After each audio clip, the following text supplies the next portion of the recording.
ایام فاطمیہ ہیں، تو یہ ہمارے پاس اب اتنی فرصت نہیں ہوتی کہ ہم اس بیوی کے بارے میں کسی حد تک گفتگو کر سکیں، اور نہ ہی شاید سننے والوں میں اس قدر حوصلہ ہے کہ اس قدر گفتگو سنیں۔ دیکھیں پیغمبر خدا صلی اللہ علیہ وآلہ وسلم نے ارشاد فرمایا کہ خدا کی خوشنودی زہرا مرضیہ کی خوشنودی میں ہے، اور خدا کی ناراضگی بی بی سیدہ کی ناراضگی میں ہے۔ اسے بنیاد قرار دیں کہ اب کیسے زہرا مرضیہ کو خوش کیا جائے کہ وہ خوش ہو جائیں اور خداوند ہم سے راضی ہو جائے۔ تو ایک بات یہ ہے کہ اگر ہم اہل بیت کو سیدہ کونین کو الگو قرار دیں اور اپنے لیے نمونہ قرار دیں اور دے کر انہیں دیکھیں اور اپنی زندگیوں کو ٹھیک کریں، انہیں دیکھیں اپنی گفتار اور کردار کو درست کر لیں، تو حتماً ان کی رضایت یہیں پر ہے۔ بارہا عرض کی آپ کی خدمت میں کہ ایک خاتون آئی سیدہ کونین کے پاس اور سوال کیا کہ میرے شوہر نے سوال کیا ہے کہ آیا وہ آپ کے شیعوں میں سے ہے یا نہیں؟ فرمایا کہ اگر وہ ہماری اطاعت کرتے ہمارے شیعوں میں سے، ورنہ ہمارے شیعوں میں سے نہیں ہے۔ اگر وہ نافرمانی کرتے ہیں، اگر وہ گناہ کرتے ہیں، ہمارے شیعوں میں سے نہیں ہے۔ مختصر جواب۔ تو بیوی کی رضایت اطاعت میں ہے، بیوی نمونہ ہے، خداوند متعال کی طرف سے نمونہ ہے، تمام بشریت کے لیے نمونہ، حتی ائمہ کے لیے نمونہ ہے، اولیاء الہی کے لیے نمونہ ہستی ہے، تو ہمارے لیے بھی اور ہماری خواتین کے لیے بھی۔ تو لہٰذا ایک دو باتیں عرض کروں گا۔ اگر جس طرح سیدہ کونین نے بیٹی بن کر دکھایا، ہماری بیٹیاں اس طرح بیٹی بن کر دکھا دیں یا کم و بیش اس طرح بننے کی کوشش کریں۔ جس طرح سیدہ کونین نے عالی ترین، بہترین اور نمونے کی بیوی بن کر، ہمسر بن کر، کوفو بن کر دکھایا، آئیں ہماری خواتین جو ہیں اس طرح بن کر دکھائیں، سیدہ کونین کی رضایت حاصل ہو جائے گی۔ جس طرح سیدہ کونین نے مادری کی، بچوں کی پرورش کی، اسی طرح ہماری مائیں کوشش کریں کہ اپنی بچوں کی تربیت کریں اور پرورش کریں، رضایت سیدہ کونین حاصل ہو جائے گی۔ بالکل آسان۔ آپ کی زندگی سنور جائے گی تب سیدہ کونین راضی ہیں۔ اگر آپ رو رو کر، پیٹ پیٹ کر، پھر بھی اگر آپ جہنم میں جائیں، پھر بھی سیدہ کونین راضی نہیں ہے۔ وہ یک طرفہ نہیں ہے کہ چونکہ ہم روتے ہیں ان کے لیے بس وہ راضی ہیں اور ہم جو کچھ کریں ہمارے اعمال سے سروکار ہیں، ہمارے کاموں سے سروکار ہے، انہیں ہمارے کردار سے کام ہے، ہمارے اخلاق سے کام ہے۔ حضرت امام سجاد علیہ السلام رسالۃ الحقوق ان کی مختصر کتابچہ ہے، اس میں بہت ساری چیزوں کے حقوق بیان کیے ہیں۔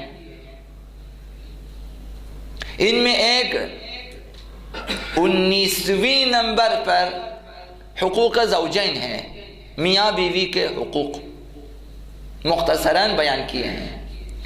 اگر ہم آ جائیں ان حقوق کو پڑھیں اور میاں بھی اور بیوی بھی ایک دوسرے کے بارے میں میاں بیوی حقوق کی رعایت کریں تو اہل بیت کی رضایت حاصل ہو جائے گی اور خداوند راضی ہیں۔ انہیں راستہ یہ ہے اہل بیت کو، نظر و نیاز سے اہل بیت اس طرح راضی نہیں ہوتے۔ انہیں قسم ہے ابو الفضل، وہ سارے بعد میں ہیں، پہلے اپنا کردار سازی ہے۔ اہل بیت کی رضایت یہاں پر ہے، نہ کہ اب حرام پیسوں سے آپ جو ہیں 150 دیگیں بھی پکا کے کچھ نہیں ہوتا۔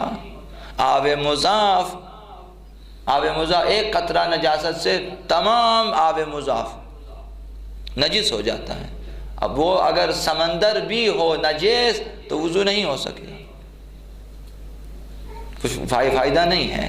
تو نظر و نیاز سے اور اس طرح سے سلام و درود و سلام و سرود و قصائد سے خوش کرنے کی کوشش نہ کریں. اہل بیت ہماری طرح نہیں ہے کہ چاپلوسی سے خوشحال ہو جائیں، خوشحال نہیں ہوتے.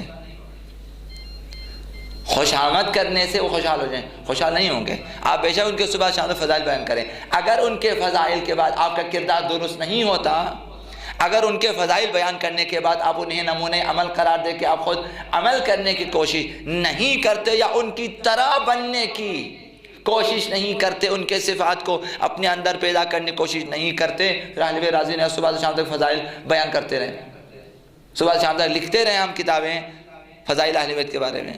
فضائل بیان کرنے سے وہ راضی نہیں ہوتے. بیان کرنا اگر مقدمہ ہو جائے کہ ہماری کردار سازی ہوتی ہے تب اہل بیت راضی ہیں.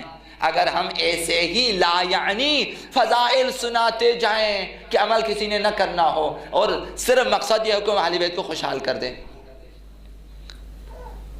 تو اہل بیت بے وقوف نہیں ہیں. ہم خالی فضائل بیان کریں اور عمل کچھ بھی نہ کریں کہ اہل بیت ہم سے راضی ہو جائیں. قیامت کے دن اس نے بہت زیادہ فضائل ہمارے سنائے تھے، اگرچہ عمل کچھ بھی نہیں کیا پھر بھی یہ بخشا جائے. ایسا فارمولہ نہیں ہے دین اسلام میں. اولین ہدف کردار سازی ہے، اس پہ توجہ کریں. اگر ہو سکے 3 حدیثیں عرض کروں گا، ورنہ پھر 1 یا 2 حدیثیں اسی زمین میں ہیں. اگرچہ شوہر کے حقوق زیادہ ہیں، اگرچہ بیوی کے حقوق بھی زیادہ ہیں.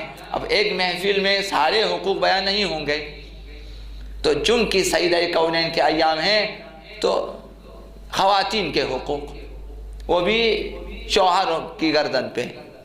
فی الحال یہ حدیث مشترکہ ہے دونوں کے حقوق، اس میں بھی ان کے حقوق زیادہ بیان ہوئے.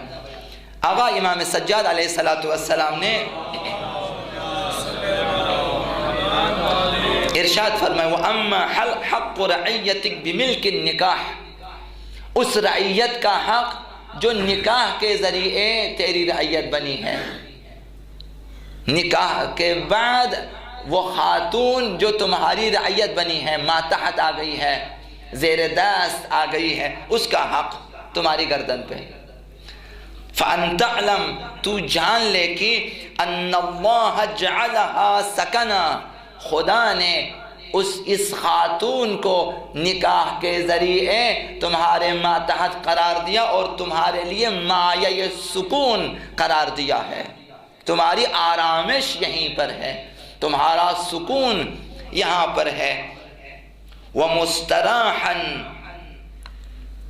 وَأُنْسًا وَوَاقِيَةً، اس بیوی کو خدا بند متعال نے تمہارے لیے سبب راحتی قرار دیا ہے، تمہارا ہمدم قرار دیا ہے اور غمخوار و نگہدار و محافظ قرار دیا ہے.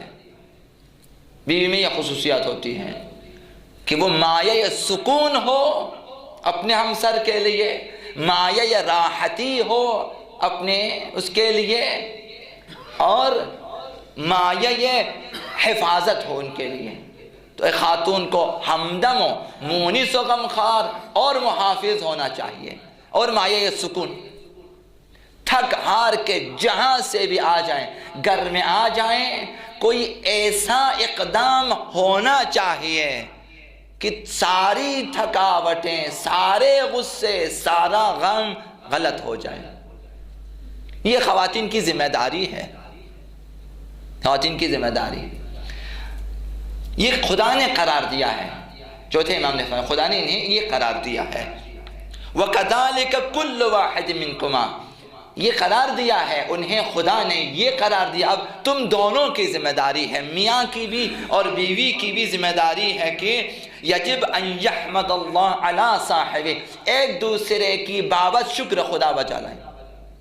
شوہر خدا کا شکر اور حمد و ستائش بجا لائیں کہ مایہ سکون و راحتی حاصل ہوئی ہے، اور اسی طرح سے خاتون کے لیے ضروری ہے کہ شکر خدا بجا لائیں کہ گمراہ ہونے سے پہلے، گرفتار ہونے سے پہلے، اپاہج ہونے سے پہلے، بدنام ہونے سے پہلے انہیں ایک ایسا پردہ ملا ہے، ایک ایسا سایہ ملا ہے جہاں بے غم ہو کر آپ زندگی گزار سکتے ہیں، جہاں خدا نے ساری مادی گھریلو سختیاں اٹھا لی، کچھ نہیں رکھا خدا نے۔ کل میں نے عرض کیا ہے گھر کا کسی بھی قسم کا کام بیوی کی ذمہ داری نہیں ہے، خدا نے اٹھا لیا، تم آرام سے بیٹھو، صرف اور صرف یہ کہ شوہر کے لیے مایہ راحتی، مایہ سکون اور مایہ حفاظت بن جائیں۔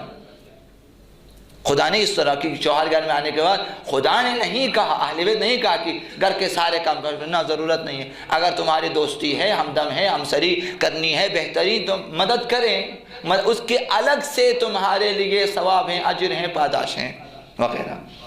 اب یہ پہلا حق ہے میاں پر بھی بیوی پر بھی کہ ایک دوسرے کو نعمت الہی سمجھیں اور شکر خدا بجا لائیں، یہ ایک حق۔ وَيَعْلَمْ أَنَّ ذَلِكَ نِعْمَةٌ مِّنْهُ عَلَيْهِ، تم جان لو کہ یہ ہر ایک میاں بھی شوہر بھی بیوی بھی جان لے کہ خدا کی طرف سے یہ نعمت ہے، میاں نعمت ہے خاتون کے لیے اور خاتون نعمت ہے میاں کے لیے، یہ جان لے، یہ جاننا ضروری ہے۔ وَوَجَبَ أَن يُحْسِنَ الصُّحْبَةَ نِعْمَةِ اللَّهِ، اب جب نعمت الہی ہے یہ بھی دونوں کی ذمہ داری ہے کہ دونوں اچھی طرح سے ایک دوسرے کی نگہداری کریں، ایک دوسرے کا ساتھ رفاقت کریں، ایک دوسرے، چونکہ نعمت الہی ہے، یہ منتو نہیں ہے، یہ آپ بھی نعمت میں بھی نعمت خدا متعال کی طرف سے۔ اب دونوں، آپ میاں بیوی کے لیے نعمت ہے، بیوی جو ہے میاں کے لیے نعمت ہے خدا کی، اب شکر خدا بجا لائیں۔ واجب ہے کہ اللہ کی نعمت کے ساتھ نیک رفتار کریں، میاں کے لیے بھی واجب ہے اور بیوی کے لیے واجب ہے کہ ایک دوسرے کے ساتھ نیک رفتار کریں، یہ حکم خدا ہے۔ وَيُكْرِمْهَا وَيَرْفَقْ بِهَا، اب میاں کی ذمہ داری ہے کہ بیوی کا احترام بھی کریں اور اسی طرح بیوی کی ذمہ داری، احترام کے ساتھ ساتھ نرم رفتار ہو جائیں، ساخت رفتار نہ ہو۔ چوتھے امام نے فرمایا وَيُكْرِمْهَا، چونکہ خاتون آپ کے ماتحت ہے لہذا ائمہ نے فرمایا کہ اکرام کریں، احترام کریں، احترام انسانیت، احترام ہمرازی، احترام ہمسری، یہ لازم ہے۔ اور وَيَرْفَقْ بِهَا، اور اپنی بیوی کے ساتھ نرم رفتار رکھیں۔ وَإِن كَانَ حَقُّكَ عَلَيْهَا أَغْلَاظ، اور یہ تصور نہ کریں میاں کہ صرف میرے ذمہ حق ہے، نہ، فرمایا کہ تمہارے حقوق خواتین پہ، بیویوں پہ اس سے زیادہ سخت ہیں۔ وَإِن كَانَ حَقُّكَ عَلَيْهَا أَغْلَظ، بیویوں پہ شوہروں کے حقوق سخت تر ہیں بنسبت بیویوں کے حقوق جو مردوں پر ہیں، اگرچہ سخت تر ہے، پھر بھی کہا کہ تم مرد ہو، نرمی کا رفتار کریں۔ وَطَاعَتُكَ بِهَا أَلْزَمْ، بیوی پر تمہاری اطاعت لازمی ہے، بعض اطاعتیں واجب ہیں جن میں چارہ نہیں ہے خواتین کو کہ وہ اپنی مرضی چلا سکیں، خداوند اس عبادت کو قبول نہیں کرتا جو مستحب ہو خدا کی طرف سے، شخصاً اس میں واجب نہ ہو، مستحبی ہیں، نوافل ہیں، مستحبی روزے ہیں، مستحبی خیرات ہیں، مستحبی نذورات ہیں، جو کچھ بھی ہیں، رفت و آمد ہیں، بدون اذن شوہر حرام ہے۔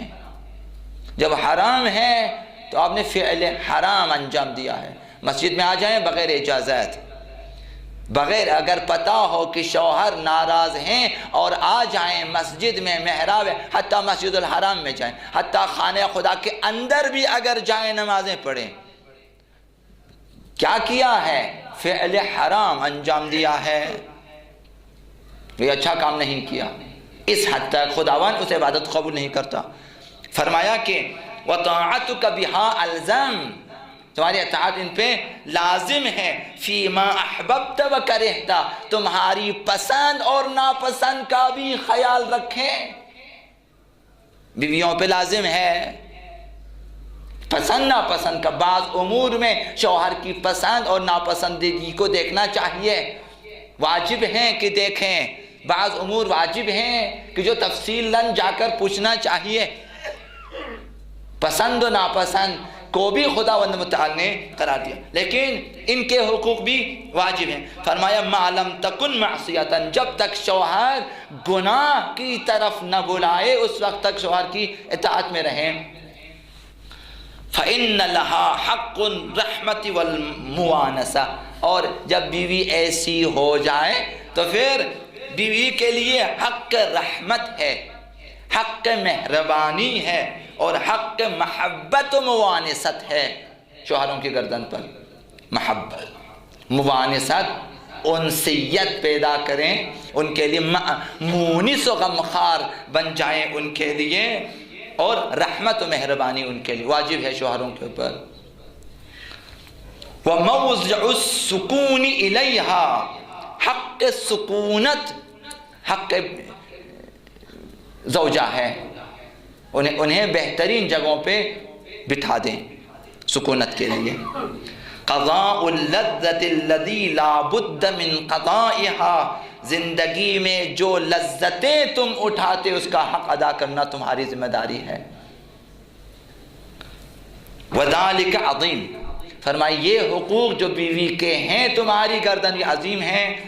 لا قوت الا باللہ، یہ اس کی عظمت کی خاطر ہے جب حقوق زوجین عظیم ہیں۔ آقا امام سجاد علیہ السلام نے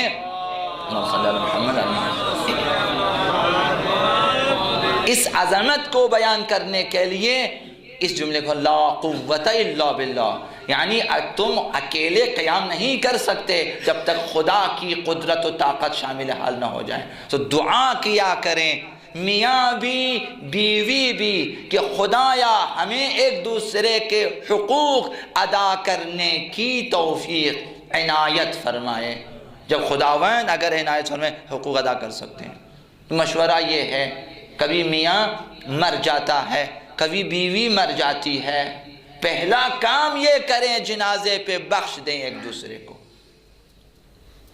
اگر بیوی مر جائے میاں حاضر ہو جائے، جتنے حقوق تیری گردن پر میں نے بخش دیا، تاکہ آسان جائیں یہاں سے۔ اور اگر شوہر مر جائے بیوی یہی کام کریں، بہت سارے حقوق واجب ہو سکتے ہیں، انہیں بخش دیں اگر چاہتے ہیں کہ آسانیاں پیدا ہو جائیں۔ بہترین کام یہ ہے، خیرات سے بھی بڑھ کر، فاتحہ خوانی سے بھی بڑھ کر، رونے دھونے سے بھی بڑھ کر بہترین کام یہ ہے۔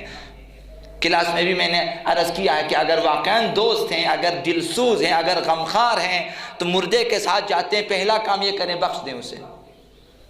اگر کچھ حقوق ہیں تمہاری گردن پہ بخش دیا میں نے، تاکہ وہ سبکبار جائیں یہاں سے۔ دوسری حدیث بھی عرض کروں گا آپ کی خدمت میں۔ اسلامی روایات کے مطابق عورت یعنی بیوی خدا کی امانت ہے، لہذا مردوں کو چاہیے کہ اس سلسلے میں تھوڑی سی توجہ کریں۔ امانت الہی جسے مردوں کے ہاتھوں میں سپرد کیا ہے، خدا کی امانت ہے آپ کے ہاتھ میں، اس کی حق تلفی اگر ہو جائے، جیسا کہ عرض کیا کہ مردوں کے حقوق اغلظ ہیں، بہت زیادہ ہیں، وہ اپنے مقام پہ بیان ہو جائیں گے، لیکن بیوی چونکہ امانت الہی ہے تو فرمایا کہ اگر اس امانت کی حق تلفی ہو جائے تو امانت خدا میں خیانت کی ہے۔ حضرت آقا رسول خدا صلی اللہ علیہ وآلہ وسلم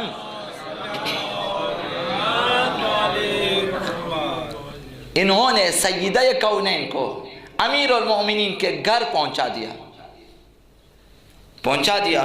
پھر امیر المؤمنین کو بٹھایا امیر المؤمنین کے پاس، ان سے فرمایا کہ یا علی میری بیٹی تیرے ہاتھ میں امانت ہے، میں امانت دے رہا ہوں تمہیں۔ علی نے یاد رکھا اسے، اس امانت کو یاد رکھا، ہمارے لیے نمونہ ہے۔ تو جب زہرا مرضیہ کو دفنا دیا قبر میں، جب بٹھایا تو آقا رسول خدا سے فرمایا امیر المؤمنین نے کہ وَلَقَدْ اسْتُرْجَعَتِ الْوَدِيعَةُ، میں یہ امانت اب لوٹائی جا رہی ہے۔ وَأُخِذَتِ الرَّهِينَ، یہ گروی تھی واپس کی جا رہی ہے، امانت سمجھ کے دفنا رہے ہیں۔ امیر المؤمنین فرمایا کہ آپ کی امانت میں واپس کر رہا ہوں۔ علی نے مرثیہ پڑھا ہے وہاں پہ، وہ رہیں۔ یہ دوسری حدیث۔ تیسری حدیث ہے کہ عورت اپنے شوہر کے برابر نفع نقصان کی مالک نہیں۔ آقا رسول خدا صلی اللہ علیہ وآلہ وسلم نے اسی سلسلے میں کہ عورت امانت ہے فرمایا کہ نفع نقصان کے برابر مالک تو نہیں خاتون، کیونکہ مال شوہر کا ہے، اس کے گھر میں بیوی مالک نہیں بن سکتی۔ فرمائے لیکن تم لوگ جان لو کہ اپنے شوہروں کے ہاتھوں میں تم امانت ہو، امانت الہی ہے، اس کی قیمت زیادہ ہے۔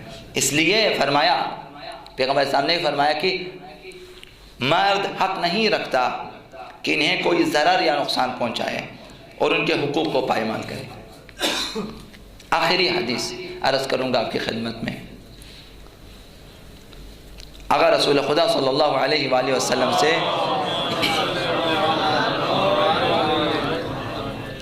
سوال کیا کہ فما للنساء علی الرجال، مردوں پہ عورتوں کا کیا حق ہے؟ قال، فرمایا کہ اخبرنی اخی جبرائیل، مجھے میرے بھائی جبریل نے بیان کیا ہے، ولم یزل یوصینی بالنساء، اور خدا کی طرف سے جو ہیں بارہا مسلسل اکثر جو ہیں ان کے حقوق بیان کیے اور ان کے بارے میں اس قدر وصیتیں کی ہیں، نصیحتیں کی ہیں خدا کی جانب سے مجھے کہ حتی ظننت، پیغمبر صاحب فرماتے ہیں میں نے گمان کیا کہ لا یحل لزوجها ان یقول لها اف، میں نے گمان کیا کہ کسی شوہر کے لیے اپنی بیوی کے بارے میں اف کرنا بھی جائز نہیں ہے۔ اس حد تک تاکید کی کہ ان کا خیال رکھا، چونکہ امانت الہی ہے، امانت الہی ہے، خدا کی امانت ہے۔ میاں اور بیوی جو ہیں وہ ایک پارٹنر نہیں ہے، اس طرح کوئی شراکت نہیں ہے کہ ایک حصہ تمہارا ہے تو ایک حصہ میرا ہے کہ ہم دونوں، نہ، خدا نے کہا کہ معاملہ تمہارا اور میرا ہے، نہ ایک مرد اور عورت کا معاملہ ہے، شوہر اور خدا کا معاملہ ہے۔ اہل بیت نے یہ بیان کیا کہ معاملہ خدا اور مردوں کا ہے کہ دیکھیں یہ میری طرف سے تمہارے پاس امانت ہے، اب یہ جو کچھ بھی ہے۔ وَلَمْ يَزَلْ يُوصِينِي بِالنِّسَاءِ حَتَّى ظَنَنْتُ أَنْ لَا يَحِلَّ لِزَوْجِهَا أَنْ يَقُولَ لَهَا أُفٍّ، میں نے گمان کیا کہ اب بیویوں کے لیے اف کرنے سے بھی خداوند منع فرمائے گا۔ اتقوا اللہ عز وجل فی النساء، جبریل نے مجھے کہا کہ خدا کا خوف کریں اپنی بیویوں کے بارے میں۔ فَإِنَّهُنَّ عَوَانٍ بَيْنَ أَيْدِيكُمْ، فرمایا کہ عورتیں بیویاں تمہارے ہاتھوں میں اسیر ہیں۔ اخذتموہن علی امانات اللہ عز وجل، تم نے ایک لڑکی نہیں لی ہے، تو نے ایک عورت نہیں لی ہے، تو نے خدا کی امانت کو ہاتھوں میں لیا ہے۔ پیغمبر اسلام نے فرمایا خدا کی امانت تو تم نے اپنے ہاتھوں میں لیا ہے۔ مستحللتم من فروجہن بکلمت اللہ، حکم خدا سے وہ تمہارے لیے حلال ہو گئی ہے، حکم خدا سے وہ حلال ہو گئی تمہارے لیے۔ وہ کتاب ہی، حکم قرآن سے وہ حلال ہوئی ہے۔ من فریضۃ و سنہ، فریضہ و سنت کے عنوان سے یہ خاتون حلال ہو گئی ہے تمہارے لیے۔ و شریعت محمد ابن عبداللہ صلی اللہ علیہ وآلہ اور شریعت محمدی میں حلال ہو گئی ہے یہ بیوی تمہارے لیے. فَإِنَّ لَهُنَّ عَلَيْكُمْ حَقًّا وَاجِبًا. اب تمہاری گردنوں پہ ان کی بابت حق واجب ہے. لِمَا اسْتَحْلَلْتُم مِّنْ أَجْسَامِهِنَّ. یہ حقوق کس لیے واجب ہیں؟ اس لیے کہ ان کے جسم تمہارے لیے حلال ہوئے ہیں. وَبِمَا وَاصَلْتُم مِّنْ أَبْدَانِهِنَّ. تم ان کے جسموں کو چھو لیتے ہو اس بابت تمہارے اوپر حق ہے. وَيَحْمِلْنَ أَوْلَادَكُمْ فِي أَحْشَائِهِنَّ. وہ اپنی کوکھ میں تمہاری اولاد کو حمل کرتی ہے. حَتَّى أَخَذَهُنَّ الطُّلْقُ مِنْ ذَلِكَ. تا ان کی دردزے آ جائے. اس وقت تک جب بچہ جننے تک وہ تمہاری اولاد کو شکم میں لے کے پھرتی ہیں. اس لیے تمہاری گردن پہ ان کا حق ہے. تمہاری اولاد کو اٹھا کے پھرتی ہیں. اولاد باپ کی طرف ہے. ماں سے نسبت ضرور ہے, حق حضانت ضرور ہے ماں کو, لیکن پھر حق حضانت چند سال اس کے بعد واپس باپ کے پاس, بیٹا یا بیٹی. جب تک باپ زندہ ہے حق حضانت نہیں ہے والدہ کو. تو پھر فرمایا تمہاری اولاد کو وہ لیے پھرتی ہے. اس لیے فرمایا فَأَشْفِقُوا عَلَيْهِنَّ. پھر فرمایا کہ ان پر مہربان ہو جاؤ. وَطَيِّبُوا قُلُوبَهُنَّ. ان کے دلوں کو خوش رکھو. حَتَّى يَفِقْنَ مَعَكُمْ. تا ان کی تمہارے ساتھ اچھی طرح رہے. وَلَا تَكْرَهُوا النِّسَاءَ. ان سے نفرت نہ کرو. وَلَا تَسْخَطُوا بِهِنَّ. انہیں ناراحت نہ کرو. وَلَا تَأْخُذُوا مِمَّا آتَيْتُمُوهُنَّ شَيْئًا. اگر کچھ دیا ہو تم نے انہیں کچھ بھی واپس نہ لیں ان سے. إِلَّا بِرِضَاهُنَّ وَإِذْنِهِنَّ. مگر وہ جو کچھ بیویاں اپنی مرضی سے دیں وہ لے لیں. اس قدر تاکید کی ہیں. اب رہیں کسی دن شوہروں کے حقوق بیان کیے جائیں.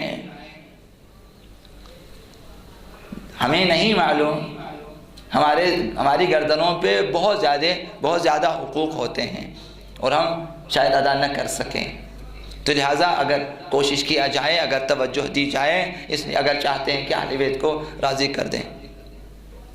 سیدہ کونین, معصومہ ہستی, مادر ہستی ہونے کے باوجود بھی امیر المؤمنین سے بخشش طلب کرتے ہیں کہ اگر کمی بیشی رہ گئی ہے, اگر کوتاہی ہوئی ہے تو مجھے معاف کر دیں.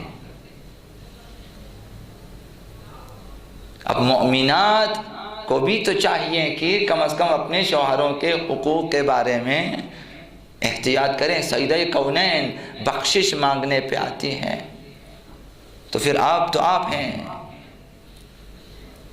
یہاں شاید ایک دوسرے کا احترام نہ کریں, یہاں شاید ایک دوسرے کو کی پرواہ نہ کریں, لیکن محضر خداوند متعال میں آپ کو جواب دینا ہے. میاں کو بھی خاتون کو بھی جواب دینا ہے. کسی طرح بھی ایک دوسرے کے حقوق کم نہیں ہیں. زہرا مرضیہ آخری مرتبہ بھی وہ جو جتنی باتیں بیان ہوئی ہیں اب ان پہ تبصرہ ہونا چاہے کہ سیدہ کونین کی زندگی میں انہوں نے کس طرح سے اس رشتہ زوجیت کو بہتر انداز میں نبھایا ہے. یہ بھی سیدہ کونین کی زندگی کا مطالعہ کریں ہم. کس طرح سے گھر میں چولہا نہیں جلتا, حسنین بھوکے ہیں, زینب و کلثوم شکم خالی ہیں, ان کے بھوک ہیں انہیں, مگر گھر میں کھانا نہیں ہے. یہ بچے ماں کے گرد جمع ہو جاتے ہیں, کھانا طلب کرتے ہیں. سیدہ کونین کیا کریں؟ شاید جب مجبور ہو گئیں تو دعا کی ہے کہ خدایا اب تو کچھ بھیج دیں. اب بچوں کی حالت دیکھی نہیں جاتی, اب وہ بھی قیمتی ترین بچے ہیں زہرا کے گھر، معمولی بچے نہیں ہیں۔ حسن امام ہیں، حسین امام ہیں، اور زینب وہ ہیں کہ جو حسن کے ساتھ بھی کار حسنی بھی انجام دے، کار حسینی بھی انجام دے، کار حیدری بھی انجام دے تو کار فاطمی بھی۔ زینب کے ذمے تو سب کچھ ہیں، تو شاید ام المصائب اسی لیے ہے کہ ساری مصیبتیں آل عبا کی جمع ہو گئیں زینب کبریٰ میں۔ رسول اسلام کی رحلت و مصائب، اور پھر امیر المؤمنین زہرائے مرضیہ، حسن سبز قبا، حسین مظلوم کربلا، سب کے مصائب، اور پھر کربلا کے باقی مصائب، اور ان کے اپنے مصائب، سید سجاد کے مصائب، سب جب جمع ہو گئے ان میں تو اب ام المصائب ہیں، یہ بچے ہیں۔ سیدہ کونین دعا کرتی تھی کبھی کبھی، تو آسمان سے آتے تھے کھانے، تو اس رشتہ ازدواج کو اس طرح نبھایا، جب امیر المؤمنین کو پتہ چلتا کہ کچھ نہیں کھایا ہے تو آ کر سوال کرتے کہ آپ نے مجھے کچھ نہیں بتایا، تو فرماتی تھی کہ میرے بابا نے منع کیا ہے، میرے بابا نے منع کیا ہے کہ علی سے کچھ تقاضا نہ کریں، کہ علی شاید نہ لا سکیں۔ بھوکی رہتی تھی، حتیٰ بچے بھی سیدہ کونین تقاضا نہیں کرتی تھی۔ وہ جب کبھی انار کا تقاضا کیا تو آپ نے سنا وہ بھی گھر نہیں پہنچے، وہ انار بھی گھر نہیں پہنچا۔ امیر المؤمنین راستے میں دیکھتے ہیں کہ مسکین ہے تو بیمار ہیں تو اسے انار کی ضرورت ہے۔ اب علی نے سوچا ہوگا کہ اس انار کو میں اس غریب کو دے دوں یا پھر زہرا کے لیے لے جاؤں۔ علی نے فیصلہ کیا، علی نے یہ سوچا کہ زہرا کبھی راضی نہیں ہو سکتی کہ میں اس غریب کو نا امید کر دوں اور لے جاؤں۔ یہ علی ہے اور یہ زہرا۔ انار کو کھول کر علی دانہ دانہ اس بیمار کے حلق میں ڈال دیتے ہیں، منہ میں، خالی ہاتھ آ جاتے ہیں۔ یہ تو قدرت نے انتظام کیا ہے کہ علی سے پہلے انار کا طبق پہنچا ہے۔ اس طرح انہوں نے ایک دوسرے کا احترام کیا ہے، اس طرح ایک دوسرے کا ساتھ دیا ہے۔ زہرائے مرضیہ شہید کس لیے ہوئی؟ اسی لیے ہوئی کہ علی کا ساتھ دیا، علی کا دفاع کیا، ولایت علی کی حمایت کی، خلافت علی کی حمایت کی، حتیٰ مہاجرین و انصار کے گھروں تک گئی، حتیٰ دربار تک گئی، خطبے دیے۔ علی کی اس قدر حمایت کی زہرائے مرضیہ نے کہ ایک مقام پر زہرائے مرضیہ مجبور ہو گئی کہ اگر ابو الحسن کو آزاد نہیں کرو گے تو دیکھ میں بال کھولوں گی۔ کس قدر حمایت، اس قدر حمایت۔ مسجد کی دیواریں بلند ہوئی تو زہرا اس لیے نمونے کی خاتون ہیں، تا ان کی جان دی زہرائے مرضیہ نے علی کی حمایت میں، ولایت کی حمایت میں، امامت کی حمایت میں جان دی زہرائے مرضیہ نے۔ کربلا سے شباہت ہے زہرائے مرضیہ کی شہادت کو، کربلا سے شباہت ہے۔ کربلا میں فوج کچھ زیادہ تھی، یہاں فوج کچھ کم تھی، مگر شقاوت میں شاید کربلا والوں سے زیادہ۔ یہ لوگ شقی تھے، جمع ہو گئے۔ کربلا میں آپ کو جلتے خیمے نظر آتے ہیں، یہاں بھی وہی صورتحال ہے۔ کربلا میں چمکتی تلواریں ہیں، یہاں بھی تلوار ہیں، اگرچہ حمائل ہیں۔ کربلا میں تازیانوں کی داستانیں ہیں، یہاں تازیانے ہیں۔